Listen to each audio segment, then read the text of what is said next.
Extra, extra, read all about it. The latest issue, the Constitution. The Constitution was a document created in 1787. It was created after the Articles of Confederation failed. Not only did the Constitution create a balance of powers in America, it also explained basic rights and liberties we as Americans are entitled to. The Bill of Rights are the first 10 amendments in the Constitution. In these 10 amendments are important rules and rights such as the rights to the accused or the right to bear arms.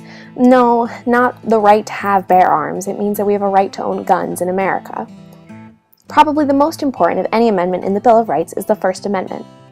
The First Amendment guarantees us the freedom of speech, the freedom of religion, freedom of assembly, meaning we are allowed to gather in groups freely, freedom of the press, meaning we are allowed to print newspapers and other publications, and the freedom of petition, meaning that we are allowed to petition against things that the government does.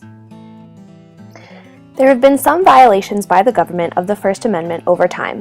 In 1798, the Sedition Act made it illegal to speak out against the president or Congress. What happened to freedom of speech? Luckily, today we are allowed to voice our opinions on the government and other things. We are free to say pretty much anything short of shouting fire in a crowded theater. Our freedom of the press was limited in the 1800s. Abolitionists, or the people who wanted to abolish slavery, were restricted from printing newspapers and other items that talked about their ideals. Today, freedom of the press is still protected. So, who do these rights belong to? Well, the Constitution doesn't really say. Originally, it didn't say who got these rights. Let's take a closer look at the preamble to the Constitution.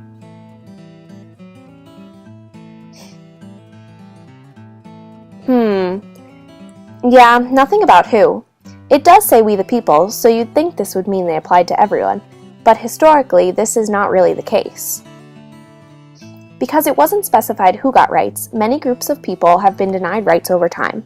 The three best examples of this are blacks, women, and Native Americans. All have been denied certain rights and liberties over the course of American history. Some of these issues have been corrected while others still remain a problem today. The right to vote has been denied to different groups of people throughout American history. For many years in America, only land-owning white men could vote. Both blacks and women, two very large groups in our nation, were not allowed to vote. The 15th Amendment, which was added to the Constitution in the 1800s, gave voting rights to everyone regardless of race.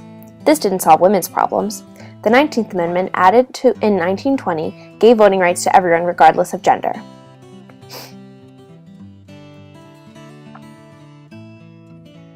Discrimination in the Constitution. All three of these groups have faced discrimination by employees and the government. Many times, discrimination and the resolution thereof can be seen through important court cases. The following three examples of court cases demonstrate injustices in all three groups and the resolution or continuation of said discrimination.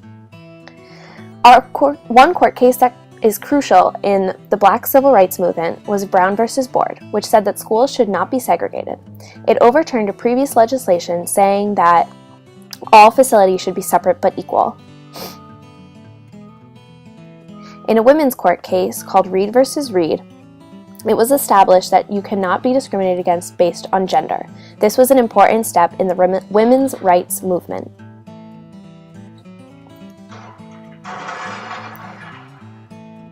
Another case involving Native Americans and religious tolerance was called Oregon v. Smith.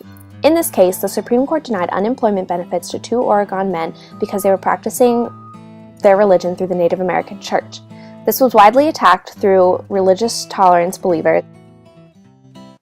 Although there are some problems that still need to be settled today, the Constitution has ultimately done its job. It has given Americans a jumping-off point when it comes to the rights we are entitled to and has enabled people to fight for rights that they feel they are being denied.